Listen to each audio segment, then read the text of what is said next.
منکرین ہیں اللہ کے بھیجے ہوئے اسلام کے، اللہ کے مقرر کیے ہوئے دین کے مخالف ہیں، ان سے کیسے بات کی جائے اور دین کو کیسے انہیں سمجھایا جائے، اس کو علم المجادلہ، علم المحاصرہ کہا جاتا ہے۔ تیسرے، اللہ پاک نے قرآن کریم میں گزشتہ انسان جو نیک بھی ہیں بد بھی ہیں ان کے واقعات کو بیان کیا ہے، اور اس میں اللہ پاک نے ہمیں یہ سمجھایا ہے کہ جو نیکوکار ہیں، صالح لوگ ہیں، مطیعین ہیں، اللہ نے دنیا و آخرت میں ان کو یوں نوازا ہے، اور جو مجرم ہیں، غلط کار ہیں، اللہ پاک نے ان کی یوں گرفت کی ہے، پکڑ کی ہے۔ اور چوتھا، اللہ پاک نے قرآن میں جو خاص صراحت کے ساتھ مضمون بیان کیا ہے وہ یہ ہے کہ زمین و آسمان، دنیا آخرت میں اللہ پاک نے جو جو نعمتیں اپنے بندوں کو دی ہیں، ظاہری نعمتیں یا باطنی نعمتیں، اللہ پاک انہیں بیان کر کے اپنے بندوں کو یاد دہانی کرتے رہتے ہیں۔ پانچواں، موت کے حالات بھی اللہ پاک بیان کرتے ہیں، موت کے بعد کے حالات بھی اللہ پاک بیان کرتے ہیں تاکہ ہم اس سے نصیحت حاصل کریں۔ کل یہ بتایا تھا، یہ بھی بتایا تھا کہ جو آیات میں نے 2 آیتیں پڑھی ہیں ان میں احکام بھی ہیں اور اللہ کے نیک بندوں کو، مطیع اور فرمانبردار بندوں کو اللہ پاک نے کیسے نوازا اس کا ذکر بھی ہے، اور اس واقعے میں آگے چل کر ابراہیم علیہ السلام نے دین حق کے انکار کرنے والوں کے ساتھ کیسی کیسی باتیں کی، ان کو دین پہ لانے کے لیے کیسی کیسی کوششیں کی، ان کا ذکر ہے۔ اور پھر اللہ پاک نے دین کے دشمنوں کی کیا درگت بنائی اس کا بیان بھی ہے، اور دین پہ چلنے والوں کو اللہ نے کیسے نوازا اس کا بھی ذکر ہے۔ یعنی بیک وقت اس میں احکام و مسائل کا ذکر بھی ہے، دشمنان اسلام کے ساتھ مکالمہ اور اتمام حجت کا بھی ذکر ہے، ساتھ ہی ساتھ تعلیم مجرمین اور انعام مؤمنین کا بھی تذکرہ ہے۔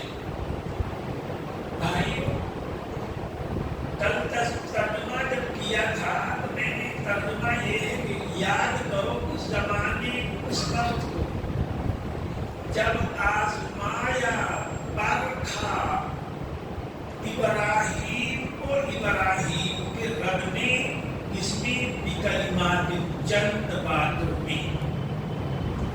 یہاں کئی سوال پیدا ہوتا ہے، آج ہم انہی سوالوں پہ غور کریں گے، ان کا جواب ڈھونڈنے کی تلاش کرنے کی کوشش کریں گے۔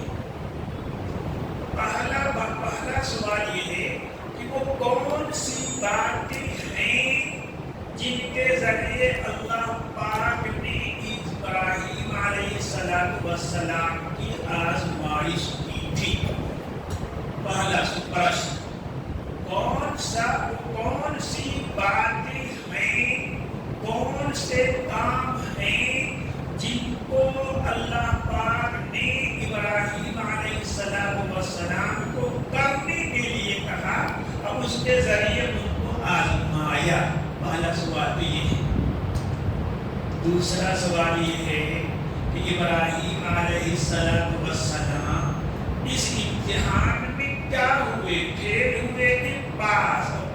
میں تو کس پوزیشن سے؟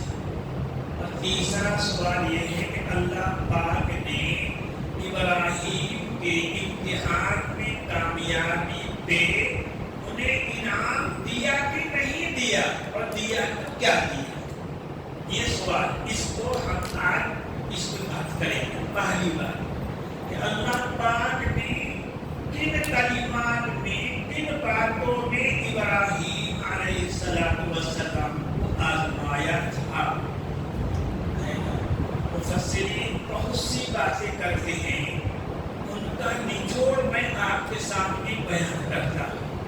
خلاصہ، آپ ابراہیم علیہ السلام کے بارے میں قرآن پڑھ کر کے، حدیث پڑھ کے، بعض تقریر سن کر کے بہت سی باتیں جانتے ہیں، بہت سی باتیں آپ جانتے ہیں۔ جو باتیں آپ جانتے ہیں انہی میں غور کیجیے کہ اللہ پاک نے سب سے پہلے تو ابراہیم علیہ السلام کو جب نبی بنایا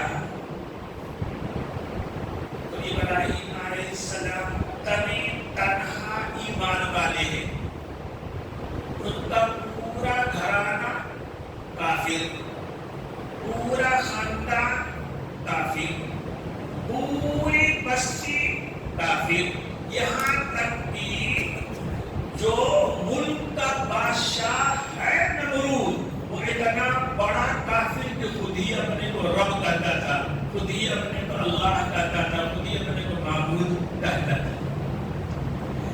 اللہ پاک ایسے ماحول میں ابراہیم علیہ السلام کو حکم دیتے ہیں کہ جاؤ پوری قوم کو توحید کی دعوت دو، اللہ وحدہ لا شریک لہ ہے، ان کے سوا کوئی معبود نہیں، یہ دعوت دو۔ اور ان سے کہو کہ جتنے بتوں کی وہ پوجا کرتے ہیں سب کو چھوڑ کے، سب کا مالک، سب کا خالق، سب کا رازق اللہ، یہ ساری قوم کو بدلاؤ۔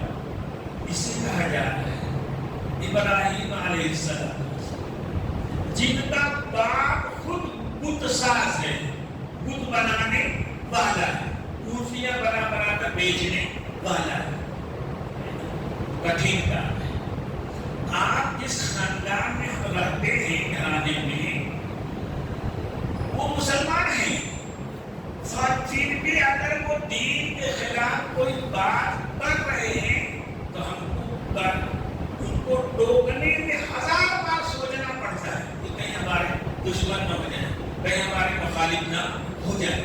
گھر میں بیوی اپنی ہے، بیٹیاں اپنی ہیں، وہ بھی اگر کوئی غلط رسم و رواج کر رہی ہیں تو ہم دیکھتے ہیں اور جلدی ٹوکنے کی ہمت نہیں ہوتی ہے نا۔ ابراہیم کو کہا جا رہا ہے یہ ساری قوم جو بت پرست ہے ان کے سامنے جا کر توحید کا نعرہ لگاؤ اور ان کو دین حق کی طرف بلاؤ، اللہ وحدہ لا شریک لہ کی وحدانیت کی طرف، یکتائی کی طرف بلاؤ، اور ان سے کہو کہ وہ اور ان کے آباء و اجداد جن بتوں کی پوجا کرتے تھے ان بتوں کو چھوڑ دے پوجنا۔ کتنا کٹھن کام ہے نا، لیکن ابراہیم علیہ السلام اللہ کے اعلیٰ بندے، اللہ کے ہر حکم کو بلا چور و چرا آنکھ بند کر کے اپنے نفع نقصان کے کسی فکر کے بغیر چلے جاتے ہیں۔ نتیجہ کیا نکلا؟ پھرا سب سے دن رات کہتے رہے، توحید کی دعوت دیتے رہے، حق کی طرف لوگوں کو بلاتے رہے۔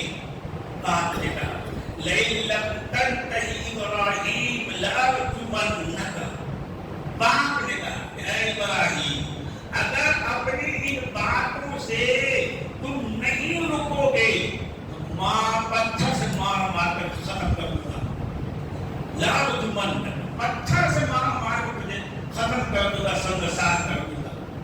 لیکن ابراہیم علیہ السلام مسلسل پوری قوم کو طرح طرح سے سمجھاتے رہے۔ بڑے ساتھ میں بارے میں ہے ابراہیم علیہ السلام کے قوم کیا بت پرستی، جس نے لوگ بت پرستی کرتے کہ یہ پتھر کی مورتی یہ کسی بڑے دیوی دیوتا کا آکار ہے، اس کا پرتو ہے۔ ابراہیم علیہ السلام کے بعد ان کے دور یہ سب ستاروں کو پوجنے والے تھے، چاند کو، سورج کو اور جتنے ستارے۔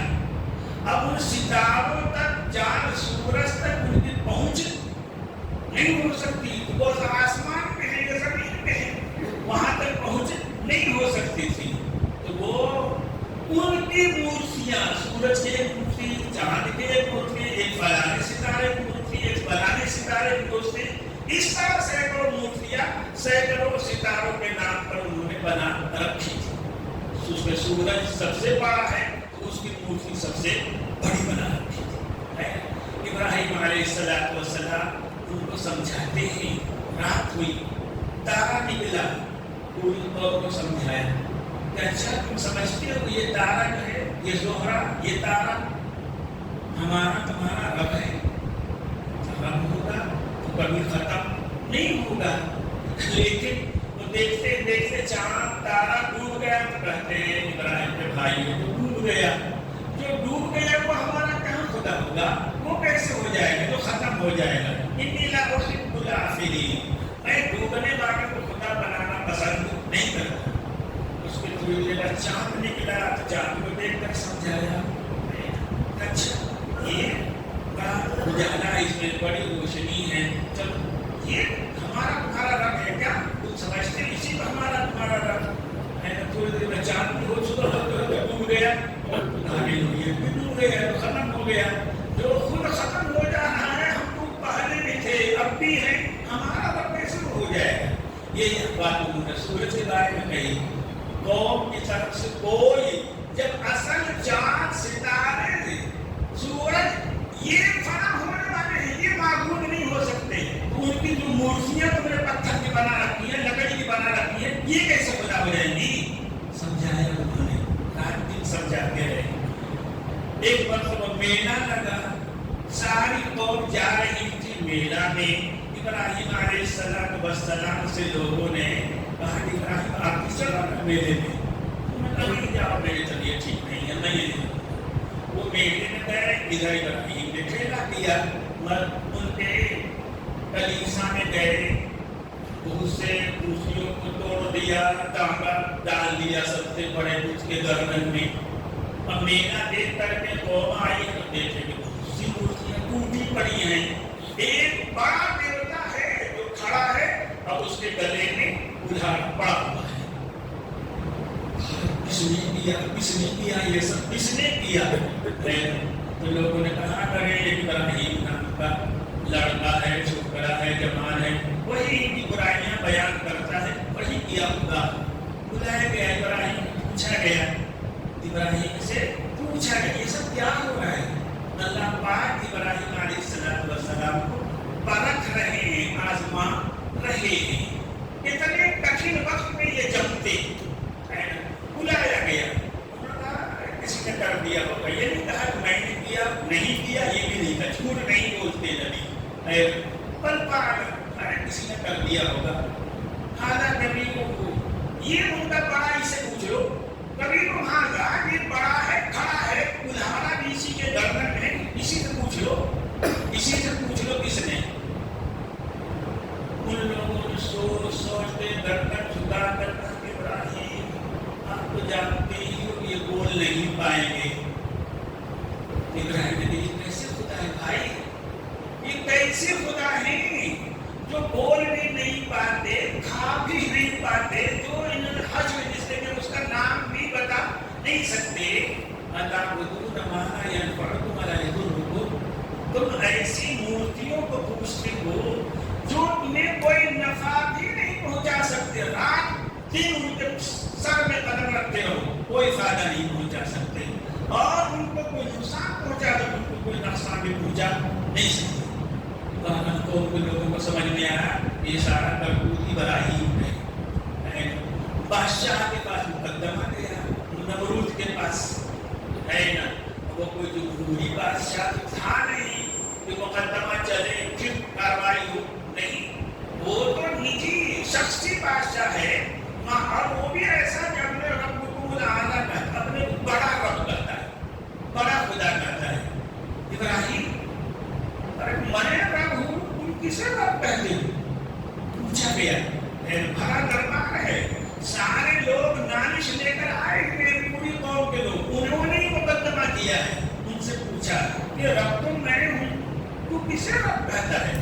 ابراہیم علیہ السلام نے فرمایا کہ جو انسانوں کو زندگی دیتا ہے، موت دیتا ہے، وہ میرا خدا ہے. الذی یحیی و یمیت، جو زندگی دینے والا ہے وہ خدا میرا، وہ میرا رب ہے. جو موت دینے والا ہے وہ ہمارا رب ہے. اس نے خود کو اتنا بیوقوف نہیں تھا قوم نمرود، لیکن اپنی قوم کا معبود تھا نا، تو اپنے قوم کو تو گھامپڑ اور بیوقوف سمجھے گا ہی نا. اس نے کہا یہ کام تو میں ہی کر دیتا ہوں. ایک راست چلتے بے گناہ آدمی کو بلایا، مار دو اسی طرح، مار دی گئی گردن. جیل میں قید ایک بڑے مجرم کو بلایا جن کو پھانسی کی سزا ہو چکی تھی، کہا کہ اس کو چھوڑو. دیکھو جو زندہ تھا، جا رہا تھا، بے گناہ تھا، اس کو میں نے موت دے دی گردن کاٹ کر کے، اور جو مرنے کے قابل تھا میں نے اسے چھوڑ کر کے زندگی دے دی. ابراہیم علیہ بات کرنے کا طریقہ ہے نا. ابراہیم علیہ السلام نے جب یہ دیکھا کہ یا تو یہ خود بیوقوف ہے یا بات سمجھ رہا ہے لیکن دوسروں کو بیوقوف بنا رہا ہے نا، فوراً انہوں نے دوسری دلیل دی. میرا رب وہ ہے جو مشرق سے سورج نکالتا ہے پورب سے، مغرب پچھم میں لے جا کے ڈبا دیتا ہے. اگر تو خدا ہے تو ایک دن اس کو الٹا کر دے بھائی، مغرب سے سورج کو نکال دے، مشرق میں لے جا کر ڈبا دے. قرآن کہتا ہے فَبُهِتَ الَّذِي كَفَرَ. یہ نمرود حق کا پکا رہ گیا، اس کو سمجھ ہی نہیں آیا. تو کیا کروں میں؟ اب اس بہت کے سامنے اس کو سمجھ ہی نہیں آیا. کیا کیا اس کو؟ لوگ کہتے ہیں، بعض کہتے ہیں کہ وہ کہہ سکتا تھا یہاں بھی کہ ابراہیم وہ تو میں ہی ہوں، میں روز پورب سے سورج کو نکالتا ہوں، میں روز پچھم میں لے جا کر کے ڈبا دیتا ہوں. میرے علاوہ کوئی اور تیرا رب ہے؟ تو اسی سے کہتے ہیں کہ ایک دن کیا کرے گا، مغرب سے نکال دے، مشرق میں لے جا کے ڈبو دے. نہیں کہا اس نے ابراہیم، اس لیے کہ وہ بیوقوف نہیں تھا. وہ ابراہیم کی حقیقت سمجھ چکا تھا. ان کے یہ اللہ کے خاص بندے ہی یہ چیز اس کو سمجھ میں آ گئی تھی. اس کو ڈر ہوا کہ اگر کہہ دوں گا اور ابراہیم مصلی بچھا کے 2 رکعت نماز پڑھ کے ہاتھ اٹھا کر اللہ سے دعا کر دیں گے تو ایسا ہو ہی جائے گا. مغرب سے سورج نکال آئے گا، مشرق میں ڈوبا جائے گا اگر ابراہیم ہاتھ اٹھا دیں گے. اس نے کہا بیٹا چپ. قوم سے پوچھا کیا کروں کیا کروں؟ جواب میں حرقوا، اس کو آگ میں جلا دو، وانصروا آلہتکم. جن خداؤں کو انہوں نے توڑا ہے، جن مورتیوں کو توڑا ہے، ان کا بدلہ دو، اپنے معبودوں کی مدد کرو اور ان کو آگ میں جلا. نمرود کے دل کی بات تھی. ہاں بالکل اچھی، بالکل یہی فیصلہ میرا. حکم دے دیا گیا، سارے آیا تو لکڑیاں جمع دی گئی، جلامن جمع کیا جانے لگا. کتنے دن تک پورا ملک مل کر کے لکڑی جلامن جمع کرتا رہا. جمع کر پہاڑ ہو گیا لکڑی. آگ لگائی گئی، تیل ڈال کر آگ لگا دی گئی. آگ اتنی تیز کہ وہ قریب بھی کوئی جا نہیں سکتا تھا. ہے ابراہیم کو من جلیل میں رکھ کر گلیل کر رکھ کر، اس زمانے کے بڑی گلیل کر رکھ کر اس کے آگ میں. ابراہیم صاحب دیکھ رہے ہیں، صاحب ان کے آگ کو سامنے بڑھا. نہ کوئی رونا ہے، نہ گانا ہے، نہ چلانا ہے. ہم اللہ کے بندے ہیں، ہم اللہ کے بندے ہیں. وہ جو چاہے ہمارے ساتھ کرے، جو کریں گے اچھا کریں گے. جان جل کر جائے گی تب بھی اچھا ہے، اور اللہ پاک بچا لیں گے تب بھی اچھا ہے.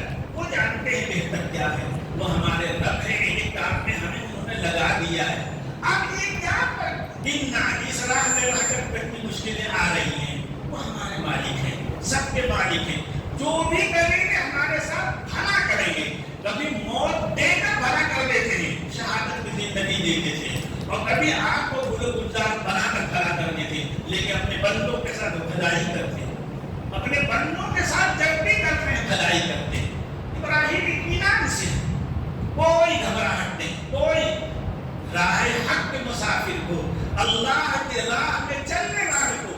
مشکلات آئیں گی، پریشانیاں آئیں گی. یہ دنیا مسلمانوں کے لیے کوئی پھولوں کی سیج نہیں ہے بھائیو، سمجھ لو اچھی طرح سے. یہ دنیا مسلمانوں کے لیے کوئی پھولوں کی سیج نہیں ہے. نبی صلی اللہ علیہ وسلم نے فرمایا الدنیا سجن المؤمن، یہ پوری دنیا مسلمان کے لیے جیل خانہ ہے. آپ کے رسول فرما رہے ہیں جیل خانہ ہے. پھولوں کے گڈے رکھتے ہیں، کیا گڈے رکھتے ہیں؟ سمجھ میں آئی بات؟ پر اطمینان سے کریں، کوئی فکر نہیں، کوئی شکر نہیں. ماتھے پہ اٹھایا گیا انجنیک کے ذریعے، بلین کے ذریعے، گول فن کے ذریعے ان کو دہکتی آگ میں پھینکا گیا. لیکن اللہ پاک نے فرمایا قُلْنَا يَا نَارُ كُونِي بَرْدًا وَسَلَامًا عَلَىٰ إِبْرَاهِيمَ، اے آگ ابراہیم کے لیے ٹھنڈی ہو جا. ابراہیم کے لیے، صرف ابراہیم کے لیے ٹھنڈی ہونے کا حکم دیا تھا، ہے نا؟ پھر اور جاتا، انگلی ڈالتا جل جاتا. کونی بردم وسلامن علی ابراہیم. میرے بھائیوں، حدیث میں آتا ہے، اہل علم نے لکھا ہے کہ اللہ پاک نے چونکہ یا نام کہا تھا، اے آگ فلانی آگ فلانی آگ فلانی آگ نہیں کہا تھا. حدیث میں آتا ہے کہ اس وقت پورے جہاں میں، پوری دنیا میں جہاں بھی آگ جل رہی تھی سب کچھ گئی، وہی نہیں بولی سب کچھ گئی. کیا صحیح سلامت نکل آئے، ہے نا؟ اور سلامتی بن اتنی ٹھنڈی میں مت ہو جائے ابراہیم کو تکلیف ہونے لگے. اللہ پاک یوں بھی آزماتے ہیں بھائیوں. یہ بھی اللہ کی، یہ بس سمجھنا کہ آزمائش ہوگی، ہماری آزمائش ہوگی تو ہم بھی، ہمارے لیے بھی آگ ٹھنڈی ہو جائے گی. اللہ پاک جو حکم دے گے، جلانے کا حکم دیں گے تو جلا دے گی، ٹھنڈی ہونے کا حکم دیں گے تو ٹھنڈی ہو جائے گی. لیکن جو بھی ہوگا بھلا ہوگا. بہت سے روایت میں پڑھا ہوگا حدیث میں، صحابہ رضی اللہ عنہ کے گردنوں پہ تلوار لگتی، گردن کر رہی ہوتی، اور کہتے پشت گرم ملتا، رب کعبہ کی قسم میں کامیاب ہو گیا. تو اللہ کے راہ میں جان کا بچ جانا، سمجھ تو یہ نعمت، ہاں یہ بھی نعمت ہے، لیکن جان کا چلا جانا یہ بھی اللہ پاک کی نعمت ہے. احسان ہے کہ انہوں نے قبول کر لیا. کہتے ہیں کہ دو صابرین تو کسرا نے پکڑ دیا، ایران کے بادشاہ نے، ہے نا؟ ہر عمر کا زمانہ ہے، ابھی کسرا فتح نہیں ہوا ہے، تو تابعی ہے، صحابی نہیں ہے، پکڑ لیا، ہے نا؟ اس کو دربار میں حاضر کیا گیا، ہے نا؟ اس نے ان کے سامنے پیشکش کی کہ تم ہمارے مذہب میں آ جاؤ، ہم تم کو اپنی سلطنت میں حصہ دیں گے، اپنی شہزادی سے تمہارا نکاح کر دیں گے. انہوں نے کہا نہیں، لا الہ الا اللہ محمد رسول اللہ، ہم اللہ کو ایک مانتے ہیں، اپنے نبی پاک کو اللہ کا رسول مانتے ہیں، ہم کو یہ سودا منظور نہیں ہے. روایتوں میں آتا ہے اس نے حکم دیا کہ آگ جلاؤ، کاڑھا جلاؤ، تیل چڑھاؤ، اس میں تیل گرماؤ، روایتوں میں آتا ہے کہ سب ہوا، تیل کھولنے لگا، لال ہو گیا بالکل. اب کہہ رہا ہے کہ اب بھی موقع ہے، میری بات مان لو، محمد کو برا کہو، دین اسلام کو چھوڑ دو، تمہاری زندگی صحیح سلامت رہے گی، میں تم کو انعام سے بھی. ان لوگوں نے کہا نہیں، بالکل نہیں رکھے گی. یہاں تک کہ ایک کو ڈال دیا گیا اس کو، اور پل بھر میں جل کر راکھ ہو گئی. کیا یہ اللہ کا عذاب تھا؟ نہیں بابا، اس دنیا کی آگ سے جلا کر کے اللہ پاک نے جہنم کی آگ سے بچا لیا، اور کتنا بڑا جنت میں درجہ دے دیا. یہ تو اللہ ہی جانتا ہے نا کامیابی. یہ دوسرے ساتھی جو کھڑے تھے وہ یہ دیکھ کر رونے لگے، وہ دیکھ کر رونے لگے. بادشاہ کو بتایا گیا کہ دوسرا جو بچا ہوا وہ دیکھ کر رو رہا ہے. وہ دوڑا دروازے آئے، میں کہہ رہا تھا، اس کو بھی کہہ رہا تھا، چلو تمہارے پاس اب بھی موقع ہے، تو میرے دین کا کلمہ پڑھ لے، آگ کا پجاری بن جا، اور میں تجھے بخش دوں گا، چھوڑ دوں گا. ارے بیوقوف، تو سمجھتا ہے کہ یہ ساتھی میرا جل کر مر گیا، میں اس کے رو رہا میں رو رہا ہوں کہ ایک ہی جان تھی، لمحہ دو لمحہ میں جل کر راکھ ہو گئی۔ میں تو یہ چاہتا ہوں کہ 1000 جان ہوتی اور 1000 بار ہم اسی لیے اللہ کے لیے جلتے، اسی لیے مرتے۔